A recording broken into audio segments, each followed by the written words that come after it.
Aku cuma juru masak di restoran kecil di Berlin. Gajiku cukup buat makan, bayar kos, dan kirim sedikit ke kampung. Tapi malam itu, hidupku berubah. Seorang wanita bule datang, memesan rendang, lalu bilang satu kalimat aneh. Temani aku makan. Malam, aku akan bayar 500 juta. Kupikir dia mabuk, tapi uang itu nyata. Dan saat kami makan malam, dia menatap wajahku. Lalu menangis, aku nggak ngerti kenapa. Tapi sejak hari itu, orang-orang mulai mengawasiku. Sampai aku tahu, aku anaknya yang hilang 15 tahun lalu. Namaku Damar, umur 27 tahun. Lulusan SMK Tata Boga di Klaten. 3 tahun lalu aku nekat ke Jerman lewat program kerja restoran Indonesia di Berlin. Gajiku kecil, tapi cukup untuk hidup hemat dan kirim uang ke ibu di kampung. Kerjaanku simpel, masak, cuci, dan kadang bantu-bantu di kasir. Gak ada yang istimewa dari hidupku. Sampai malam itu, restoran hampir tutup ketika dia datang. Seorang wanita bule parubaya, rambut pirang keemasan, mata biru yang sayu, dan cara berjalannya seperti seseorang yang udah gak peduli dunia. Dia duduk di pojokan, diam, lalu menatap daftar menu seperti orang yang pernah membacanya 1000 kali. Aku gak kenal siapa dia, tapi entah kenapa, semua orang di dapur langsung diam ketika dia masuk. Pelanggan itu sering kesini, Mas, bisik salah satu teman kerjaku, Rizal, tapi cuma datang kalau suasana restoran lagi sepi. Katanya, dia janda kaya yang tinggal di Grunewald. Wanita itu memesan rendang, nasi putih, dan teh manis panas. Anehnya, setelah makanannya diantar, dia menatapku lama, bahkan terlalu lama. Aku bingung, tangan ini masih pegang nampan. Kemudian dia buka mulut. Kamu orang Indonesia, ya? Aku mengangguk. Maukah kamu makan malam denganku malam ini? Di tempatku, aku akan membayar 30.000 euro. 30.000 euro. Aku kaget, lidahku keluh. Kukira dia bercanda, tapi ekspresi wajahnya serius. Bukan tipe godaan atau rayuan. Lebih ke permintaan yang aneh dan menyedihkan. Aku tertawa kecil, mencoba menolak secara sopan. Maaf, saya harus bersih-bersih dapur malam ini. Dia mengeluarkan sebuah kartu nama. Di baliknya, ada alamat rumah, dan secari kertas bertuliskan, untuk malam ini, saya tunggu sampai pukul 9. Sebelum aku sempat bertanya lebih jauh, dia berdiri dan pergi.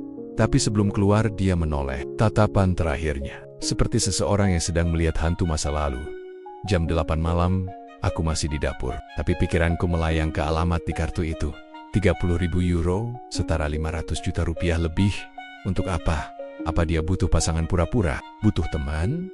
Atau ada maksud lain? Akhirnya aku bilang ke kepala dapur, pura-pura alasan sakit, dan dengan jaket usang dan motor pinjaman, aku menuju alamat yang tertulis di kartu Wilhelmstrasse 38, Grunewald, Berlin. Jalanan sepi, pepohonan tinggi mengapit trotoar seperti dinding penjaga. Rumah-rumah mewah berdiri diam seperti museum.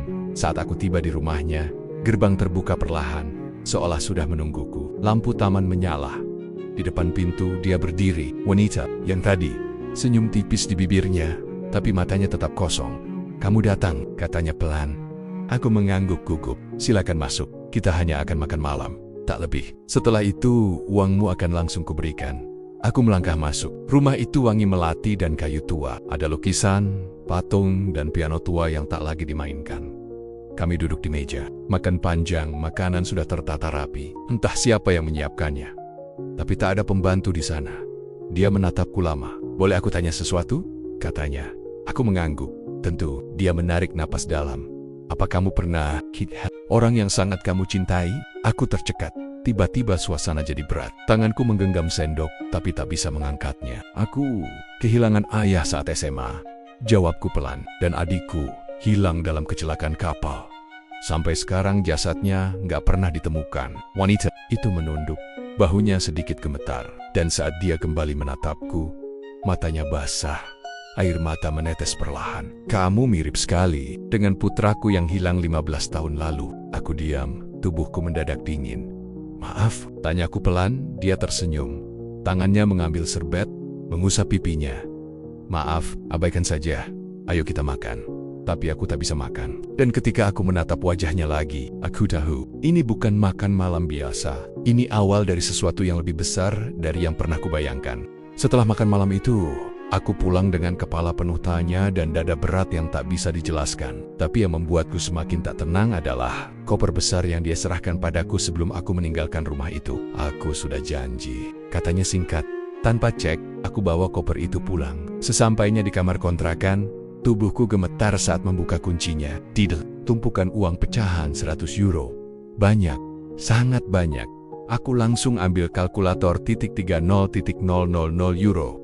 Atau sekitar Rp 505.0000. Uang itu benar-benar nyata, bukan mimpi, bukan tipuan. Tapi bukan uangnya yang bikin aku nggak bisa tidur malam itu. Bikin aku tak bisa memejamkan mata adalah tatapan matanya waktu bilang aku mirip anaknya yang hilang. Dan lebih dari itu rasa aneh, seperti aku memang mengenal wajah wanita itu. Seperti pernah bertemu. Tapi di mana? Besoknya, aku masuk kerja seperti biasa. Tapi semua terasa berbeda. Ada yang berubah. Rizal langsung nyamperin aku di dapur. "Woi, kemarin lu kemana?" Kepala dapur bilang, "Lu pulang cepet karena sakit, tapi gue lihat motor lu lewat tengah malam." Aku cuma tersenyum. Ya, muter-muter aja, nggak bisa tidur. Tapi selama hari itu, aku merasa diawasi. Seorang pria berpakaian rapi duduk di bangku pojokan restoran selama 2 jam, pesan kopi. Tidak menyentuhnya sama sekali, hanya menatap ke arahku. Saat aku pura-pura ke toilet dan mengintip dari pintu kaca, pria itu langsung menatap balik ke arahku. Sekilas, dingin, tegas, seperti orang dari kantor imigrasi. Atau lebih buruk, detektif. Malam harinya, aku menatap koper. Itu lagi, kali ini lebih berani. Kuangkat tumpukan uang, dan di bawahnya ada amplop coklat besar. Dalamnya ada sesuatu yang bikin tanganku langsung gemetar. Foto. 5 buah foto cetak. Semuanya foto anak laki-laki kecil umur sekitar 10 tahun. Kulit coklat sawo matang, rambut hitam, matanya tajam, senyumnya khas, dan salah satu foto itu aku yakin pernah kulihat. Bukan di rumah wanita itu, tapi di album foto ibuku, di kampung. Puluhan ribu kilometer dari Berlin. Aku langsung duduk, nafasku memburu. Kenapa foto itu ada di sini? Kujungkir balik koper itu. Ada secari kertas lain, fotokopi akta kelahiran. Nama, Aditya Carl Johansson. Tempat lahir, Jakarta. Tahun ke-1997. Ibu, Helena Johansson. Ayah, Riko Pranata. Aku menutup wajahku, nama ayahnya Indonesia. Ibunya, bule, nama Helena. Nama wanita yang memberiku uang malam itu. Tapi siapa Aditya? Kenapa wajahnya mirip aku? Kenapa aku nggak pernah tahu kalau aku punya nama lain? Aku coba telepon ibu di kampung malam itu. Ku pancing pelan. "Bu, aku pernah hilang waktu kecil nggak sih?" "Kok kamu nanya gitu, Dam?" "Nggak apa-apa, penasaran aja." "Ya enggak lah, kamu dari kecil sama ibu. Terus kecuali waktu umur 5 tahun. Pas kamu sempat dibawa ayah kamu ke Jakarta, tapi cuma seminggu, habis itu balik." Hatiku mencelos. Jakarta, usia 5 tahun. "Dam, kamu kenapa sih nanya-nanya gini?" Aku nggak berani cerita. Keesokan malam, aku nekat balik ke rumah wanita. Gerbang tertutup. Tapi CCTV menyorotku. Tak lama, pintu depan terbuka. Seorang pria tua bersetelan jas keluar. "Anda Damar?" Aku mengangguk. "Saya ingin bertemu Bu Helena." Bu Helena sedang tidak ingin diganggu. Ku tanya tentang anaknya yang katanya mirip saya. Pria itu menatapku lama, seperti menimbang sesuatu, lalu berkata, "Kalau Anda mau tahu kebenarannya, datanglah besok pagi. Dia akan siap bicara. Tapi hati-hati Tuan Damar. Beberapa kebenaran tidak menyenangkan untuk didengar." Aku pulang malam itu dengan perasaan camper adopt. Ada satu pertanyaan yang terus menggantung di kepala. Siapa aku sebenarnya? Jam 9 pagi, aku sudah berdiri di depan gerbang rumah megah itu lagi. Berdebar gelisah, takut semuanya campur jadi satu. Sejak semalam, aku nggak bisa tidur. Foto anak kecil yang sangat mirip aku, akta kelahiran, nama lain, koper uang 500 juta. Semua itu bikin kepalaku terasa seperti bukan milikku lagi. Gerbang terbuka, otomatis kamera menyorot. Suasana sunyi sekali. Seperti rumah ini menyimpan terlalu banyak rahasia yang tak boleh diusik. Seorang pria tua yang kemarin menyup. Ia tersenyum tipis, sopan tapi kaku. "Ibu Helena menunggu Anda di ruang musik." Aku mengangguk. Langkahku pelan menyusuri lorong rumah, melewati lukisan-lukisan besar dan piano tua yang seolah menyimpan suara-suara dari masa lalu. Saat aku masuk ke ruang musik, aku melihatnya. Helena duduk di dekat jendela besar, mengenakan gaun krem yang sederhana namun elegan. Di tangannya ada sebuah foto bingkai perak kecil. Ia menoleh saat mendengarku masuk. "Terima kasih sudah datang lagi, Tamar," katanya pelan. "Atau mungkin harusnya aku memanggilmu Aditya." Aku kaget. "Maaf Bu, maksudnya..." Ia berdiri, mendekatiku perlahan. Dari jarak dekat, aku bisa melihat matanya mulai memerah. Anakku hilang saat berusia 5 tahun. Namanya Aditya Karl Johansen. Wajahnya hampir tidak berbeda denganmu. Bekas luka kecil di dagunya, bentuk jari, garis di dahi, semuanya. Aku diam. "Bekas luka kecil di dagu?" Aku refleks menyentuh daguku. "Ada. Bekas luka itu memang ada. Tapi selama ini aku pikir itu cuma bekas jatuh waktu kecil." Helena kemudian mengambil sebuah map dari meja. Ia membukanya dan menunjukkan dokumen-dokumen akta lahir, catatan dokter, foto-foto saat kecil. Bahkan ada satu yang sangat spesifik, foto Aditya kecil sedang bermain bola di pantai, memakai kaos merah dengan tulisan Jogja 2003. Hatiku bergetar. Aku punya foto serupa. Sama, kaosnya mirip, tapi selama ini ibu bilang itu foto waktu kami liburan ke Parangtritis. Aku sudah mencarimu kemana-mana, Damar. Aku yakin kamu anakku. Tapi saat aku hampir menyerah, Tuhan malah mengirimmu ke restoranku. "Bu, saya nggak tahu apa-apa soal ini. Ibu saya di kampung bilang saya cuma sempat dibawa ayah saya ke Jakarta. Pas kecil," Helena mengangguk pelan. "Komisar cerai suamiku, Riko Pranata, membawa Aditya ke Indonesia tanpa izin. Aku kehilangan jejaknya bertahun-tahun. Tapi kalau saya benar Aditya, kenapa ibu saya bilang saya anak kandungnya? Kenapa saya nggak pernah tahu?" Helena menatapku dalam-dalam. "Karena mungkin beliau bukan ibu kandungmu, tapi wanita baik yang menyelamatkanmu dan membesarkanmu sebagai anaknya sendiri." Aku nggak bisa napas sejenak. Mataku panas. "Nggak mungkin. Ibu, bukan ibu kandungku? Aku tidak ingin merebutmu dari siapapun," kata Helena lirih. "Tapi aku ingin kamu tahu. Kamu mungkin punya 2 ibu. Satu yang melahirkanmu, dan satu yang menjagamu sampai hari ini." Suasana mendadak hening. Hanya detik jam dinding yang terdengar seperti gema palu di kepalaku. Semua dunia seperti berhenti sebentar. Aku nggak tahu harus percaya atau tidak, tapi sesuatu dalam diriku terasa bergeser. Lalu Helena berdiri dan berjalan ke lemari kaca. Ia membuka laci rahasia dan mengeluarkan sebuah kalung kecil. Di dalam liontinnya ada 2 foto kecil, wajahnya, dan foto bayi yang sangat mirip dengan wajah kecilku. "Kalak, ini selalu aku simpan tapi saya kerong. Aku ingin kamu yang memilikinya." Tanganku gemetar saat menerima kalung itu. Berat, bukan karena logamnya, tapi karena makna di baliknya. Sebelum aku pergi, Helena berkata lagi, "Aku tidak akan memaksa. Aku hanya ingin kamu tahu. Tapi jika kamu bersedia, aku ingin lakukan tes DNA. Bukan untuk memaksamu kembali padaku, tapi untuk menenangkan hatiku, supaya aku bisa tahu apakah benar anakku masih hidup di dunia ini." Aku hanya mengangguk, masih tidak percaya semuanya terjadi dalam waktu 2 hari. Aku pulang membawa kalung itu. Koper uang tetap kusimpan, tapi yang lebih berat aku bawa malam itu adalah keraguan.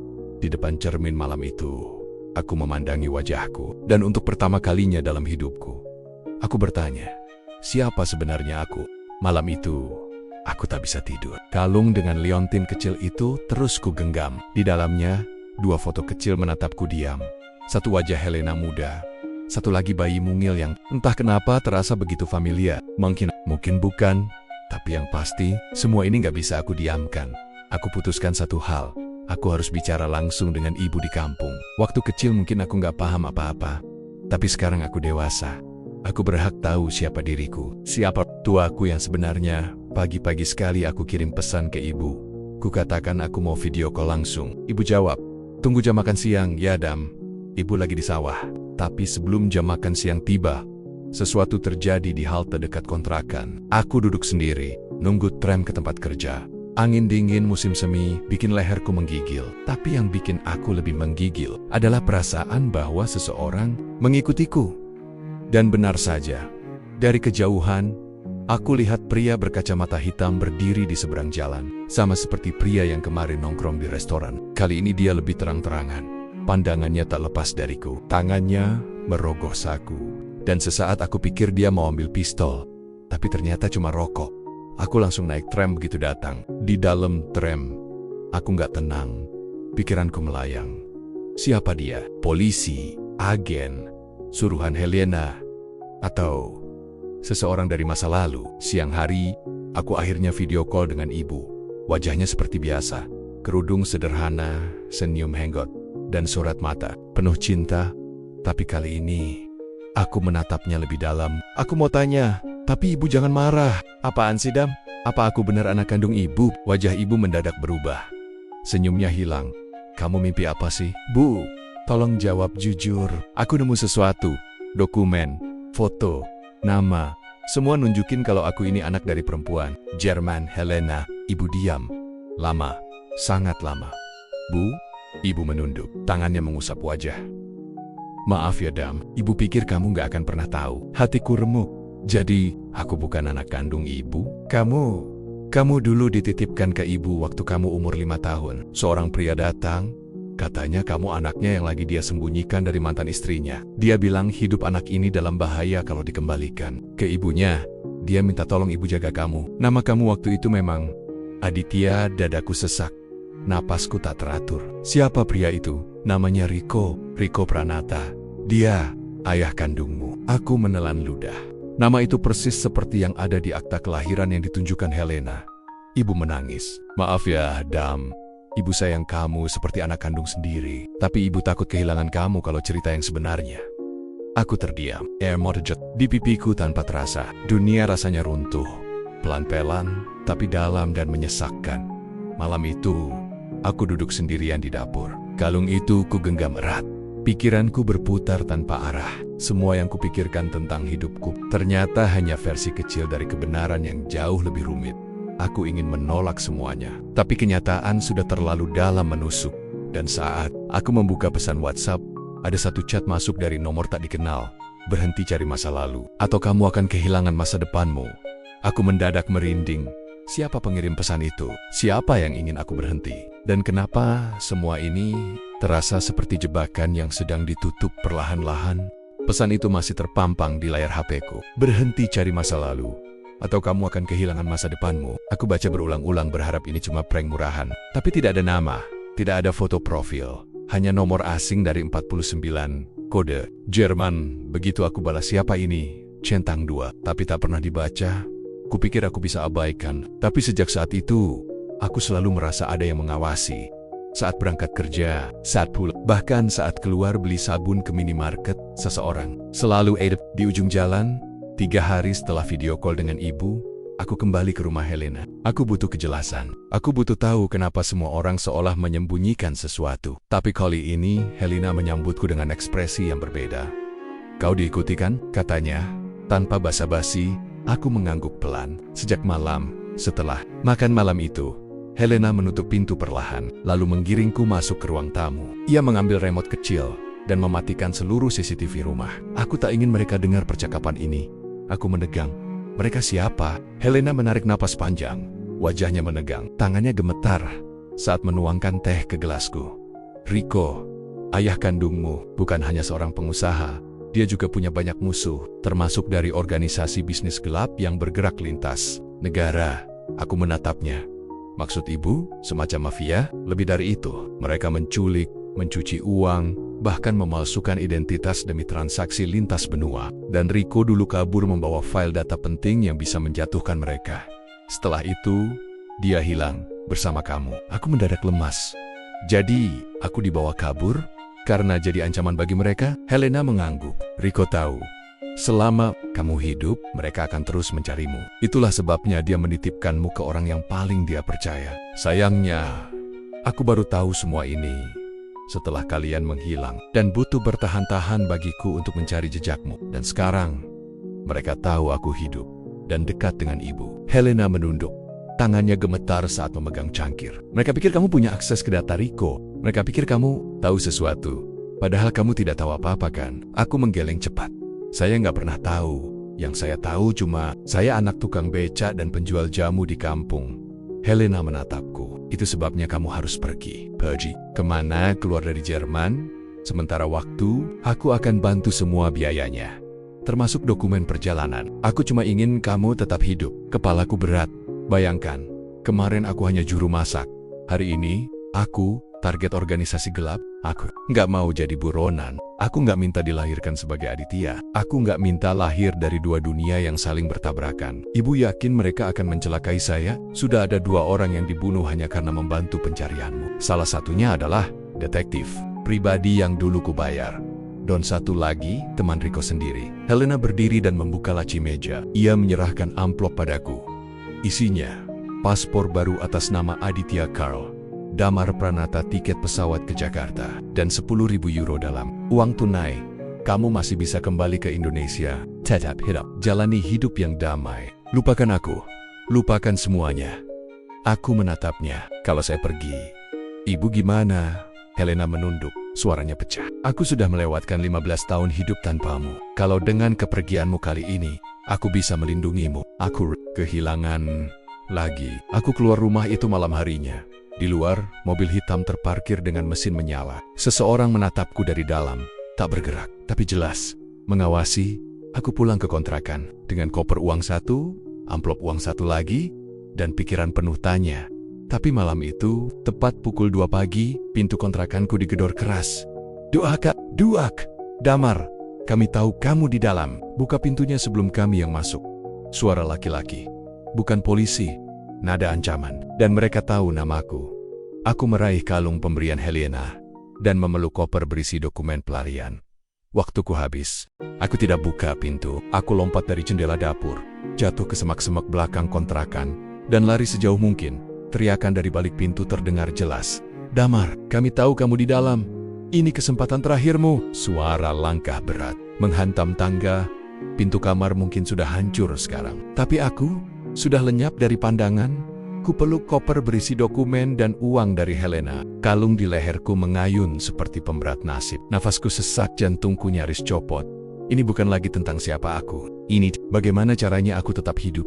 Aku naik tram menuju arah yang berlawanan dari tempat kerja dan rumah. Helena aku pilih duduk di gerbong paling belakang, memandangi setiap penumpang yang naik dengan curiga. Apakah mereka bagian dari orang-orang yang mengincarku? Kepalaku penuh skenario. Kalau aku ditangkap, mereka mungkin akan menyiksa untuk minta informasi. Tapi informasi apa? Aku bahkan tak tahu apa-apa. Satu-satunya warisan ayahku cuma pertanyaan. Aku turun di stasiun tua dekat kanal sungai Spray. Di sana ada satu tempat yang selama ini aku hindari. Sebuah rumah makan Indonesia tua yang kini hampir tak ada pengunjung. Pemiliknya, Pak Anwar, seorang pensiunan TKI yang dulu katanya mantan wartawan. Sekarang tinggal sendiri dan jarang bicara. Tapi aku ingat, sekali waktu dia pernah bilang kalau kamu dikejar orang, tempat paling aman itu bukan yang sembunyi, tapi yang gak dicurigai. Aku masuk. Wajah Pak Anwar menoleh cepat. Kamu? Saya butuh bantu, Pak. Tolong, jangan tanya mekam-mekam dulu. Kamu lagi dikejar? Aku mengangguk. Nafasku masih memburu. Siapa? Saya gak pasti. Tapi, kayaknya ini ada hubungannya dengan ayah saya. Namanya Riko Pranata. Pak Anwar mendadak diam. Sendok di tangannya jatuh ke lantai. Ulangi, Riko Pranata. Dia ayah saya. Pak Anwar mendekat. Suaranya pelan, tapi nadanya berubah serius. Kalau benar kamu anak Riko, kamu gak butuh tempat persembunyian. Kamu butuh jawaban. Malam itu, di dapur rumah makan kosong, Pak Anwar buka suara. Aku pernah wawancarai Riko. Tahun ke-2007, dia kerja untuk perusahaan investasi, tapi juga punya akses ke informasi-informasi rahasia negara. Waktu itu dia cerita soal proyek di luar sistem. Dia bilang ada satu chip, satu perangkat mikro yang bisa menyimpan database transaksi gelap senilai triliunan. Katanya, dia tanam itu di tempat yang tak terduga. Aku menelan ludah. Maksudnya, Pak Anwar menatapku. Lama dia bilang, kalau dia mati, orang yang menyimpan chip itu harus hidup. Dan sekarang kamu muncul, diburu, dikasih uang, dikasih identitas. Kau pikir itu semua kebetulan? Aku tak bisa menjawab. Tanganku dingin, tangkukku basah oleh keringat. Chip, tubuhku. Aku cuma tukang masak, Pak. Ayah saya masih hidup nggak sih? Tanyaku nyaris berbisik. Pak Anwar menggeleng pelan. Tidak ada bukti dia mati. Bahkan jasadnya nggak pernah ditemukan. Tapi satu hal yang pasti, orang-orang yang mencarinya sekarang sedang mengejar kamu. Terus, saya harus ngapain? Jangan pulang, jangan hubungi siapapun. Dan kalau kamu masih punya benda peninggalan dari dia, kuncinya ada di sana. Malam makin larut, tapi aku tak bisa tidur. Di kamar atas rumah makan itu, aku buka Copa Helena. Di antara uang dan paspor, ada satu benda kecil yang belum sempat kulihat sebelumnya. Kunci logam kecil berukir angka 4. Aku langsung teringat, di rumah Helena, di bawah lukisan piano, ada laci dengan angka 4. Mungkinkah itu yang ditinggalkan Rico? Esok paginya, aku kembali ke rumah Helena, tapi rumah itu kosong. Gerbang terkunci, tak ada mobil, tak ada CCTV. Dan yang paling aneh, semua lukisan dan perabot mewah di dalam rumah tampak sudah raib. Rumah itu seperti ditinggalkan dalam satu malam. Aku gemetar, Helena sudah kabur atau diculik. Dan sekarang, satu-satunya jalan untuk menemukan jawaban adalah membuka laci bernomor 4 itu. Tapi sebelum aku melangkah lebih jauh, HP-ku bergetar. Pesan baru masuk dari nomor asing. Kamu terlalu dekat. Kembali, atau kamu akan kehilangan semua orang yang kau sayang. Aku menoleh dari seberang jalan. Mobil hitam itu masih di sana menunggu. Aku tahu sekarang, aku bukan hanya pelarian. Aku bukan hanya Aditya atau Damar. Aku adalah kunci. Selalu aku lari. Tanpa jaket, tanpa koper, tanpa napas yang utuh. Pintu kamarku nyaris dijebol saat aku keluar lewat jendela belakang. Sepatu tak sempat kupakai dengan benar. Hanya ku genggam di tangan sambil berlari menerobos lorong kontrakan yang gelap. Tak ada suara sirine. Tapi aku tahu mereka bukan polisi, dan mereka bukan orang biasa. Aku sempat mendengar salah satu dari mereka berteriak di balik pintu. Tangkap dia hidup. Jangan sampai bocor ke pihak Rico. Rico, ayahku. Dia masih hidup. Aku bersembunyi di gang kecil belakang supermarket 24 jam. Menggigil, napas putus-putus. Ponselku kupatikan. Segala hal yang bisa dilacak, kutinggalkan di kontrakan. Termasuk koper uang, termasuk amplop Helena. Bodoh, mungkin. Tapi aku hanya ingin hidup dari keyohan. Kulihat mobil sedan hitam melaju perlahan di jalan utama. Dua bersetelan gelap berdiri di luar, seolah mencari seseorang. Wajah mereka kaku, mata tajam, seperti robot bayaran. Aku tahu, mereka sedang mencariku. Dan yang lebih menakutkan lagi, mereka menyebut nama Rico seolah dia musuh mereka. Padahal selama ini, aku pikir Rico hanya bagian dari masa lalu. Pria yang melarikan anaknya dan hilang dalam kabut. Tapi jika dia masih hidup, kenapa Helena tak pernah mencarinya? Atau apakah dia sengaja menghilang? Pagi harinya, aku muncul di rumah Helena. Bukan untuk minta tolong, tapi untuk minta jawaban. Aku diketuk 3 kali sebelum pintu dibuka. Kali ini bukan Helena yang menyambut, melainkan pria tua yang kemarin. Wajahnya tegang. Dia sudah pergi. Kemana? Kami juga tidak tahu. Tapi dia meninggalkan ini untuk Anda. Sebuah amplop putih dan kunci logam kecil. Apa ini? Kami hanya diperintah menyampaikan. Tapi jika Anda tanya saya, mungkin itu kunci untuk membuka kenangan yang belum pernah Anda sentuh. Aku buka amplop itu di taman kota. Isinya surat tangan Helena, penuh dengan coretan Damar atau Aditya.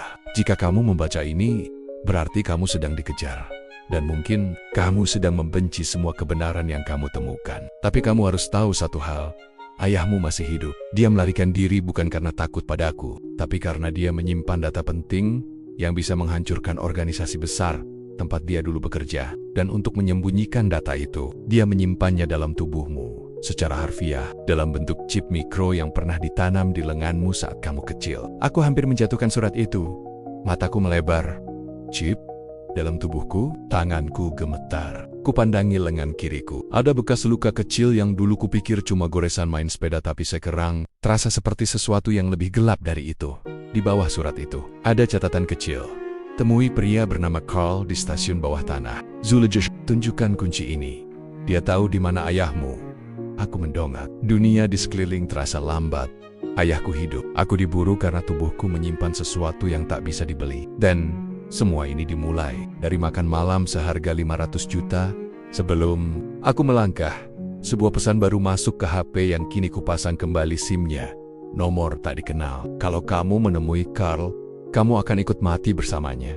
Gamenya sudah dimulai, dan kali ini aku bukan lagi pelarian, tapi umpan untuk menangkap satu-satunya pria yang bisa mengakhiri ini semua. Ayahku, Rico Pranata. Rumah itu gelap, hening, seperti kuburan. Tapi aku tahu, jawaban yang selama ini kucari ada di dalam. Aku menjebol jendela belakang rumah Helena dengan linggis kecil pinjaman dari Pak Anwar.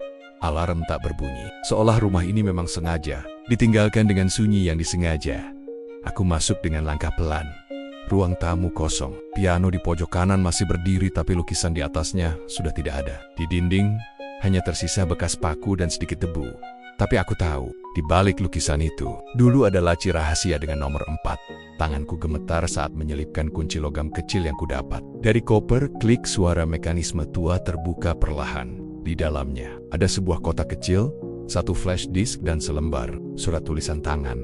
Aku buka surat itu lebih dulu. Untuk anakku, jika kamu membaca ini, berarti aku gagal melindungimu. Tapi kamu masih hidup. Dan itu satu-satunya yang penting. Kamu bukan hanya anak dari seorang pria pengecut yang lari dari dosa. Kamu adalah satu-satunya alasan aku bertahan hidup. Flash disk ini berisi salinan data dari organisasi yang dulu kuikuti transaksi senjata, rekening gelap, dan nama-nama tokoh internasional. Tapi data utama sudah kutanamkan ke dalam tubuhmu, di bawah lapisan kulit lengan kirimu, bagian dalam siku. Jika kau ingin keluar dari semua ini, temui orang bernama Carl. Dia tahu caranya mengeluarkan chip itu tanpa membunuhmu. Tapi jika kau ingin melawan, pakai data ini, bongkar semuanya. Tapi bersiaplah kehilangan hidupmu, karena mereka akan datang dan tak akan berhenti. Tanganku gemetar, keringat dingin membasahi leherku. Aku buka flash disk lewat laptop Helena yang masih ada di meja kerja. Isinya folder bernama Carl's Promise. Ratusan file PDF scan reckoning, dokumen rahasia, foto-foto rapat gelap, semua nama yang tak asing, politisi, jenderal, bahkan pejabat tinggi PBB. Aku sadar, ini bukan sekadar cerita keluarga, ini adalah bom waktu internasional. Dan aku adalah sumbunya. Tapi sebelum aku sempat menutup file itu, lampu rumah padam. Brak, pintu depan dihantam keras. Aku panik, ambil flash disk, dan lompat dari jendela dapur seperti sebelumnya. Tapi kali ini, seseorang sudah menungguku di gang samping. Pria berpakaian gelap, bersenjata, berikan flash disknya. Sekarang, tanganku gemetar. Tapi sebelum aku sempat bergerak, tembakan terdengar. Dor. Pria itu roboh. Dari arah berlawanan seorang pria tua dengan pistol peredam. Manghul. Wajahnya penuh kerutan. Rambutnya tipis. Tapi matanya, aku mengenal mata itu. Damar, siapa kamu? Aku, ayahmu. Dunia runtuh. Lututku lemas. Aku belum mati, tapi aku harus pura-pura mati untuk menyelamatkan kamu. Don Juni. Malam itu, kami bersembunyi di bunker bawah tanah yang katanya sudah dia siapkan sejak bertahun-tahun lalu. Rico Pranata. Ayahku menjelaskan semuanya. Dulu dia terlibat dalam proyek penyimpanan data gelap milik perusahaan lintas negara. Ketika tahu bahwa semua data itu digunakan untuk membunuh dan menghancurkan negara-negara kecil, dia kabur, membawa chip dan satu-satunya harapan. Aku tahu, kamu gak minta lahir di tengah semua ini, tapi hanya kamu yang bisa menyelesaikannya. Aku sudah terlalu tua. Tapi kamu bisa hidup, atau kamu bisa melawan. Akhirnya aku harus memilih. Hidup tenang di tempat baru, dengan identitas baru, membiarkan dunia tetap gelap. Membongkar semuanya, menyerahkan flash disk ke media internasional. Tapi hidup selamanya jadi buronan. Dan pagi itu, di sebuah warnet kecil di pinggiran Berlin, aku mengirimkan folder Carl's Promise ke 13 media global, termasuk Wikileaks dan media Indonesia. 3 hari kemudian, dunia gempar. Skandal triliunan dolar pecah. Banyak nama besar ditangkap. Beberapa mati bunuh diri. Tapi aku tak bisa pulang. Tak bisa pulang ke kampung halaman. Tak bisa menyapa ibu yang membesarkanku. Karena sejak hari itu, aku bukan lagi Damar. Dan Aditya sudah mati sejak 15 tahun lalu. Aku hanya seseorang yang pernah dijual seharga 500 juta, tapi akhirnya membayar kebenaran dengan seluruh hidupnya. Tamat.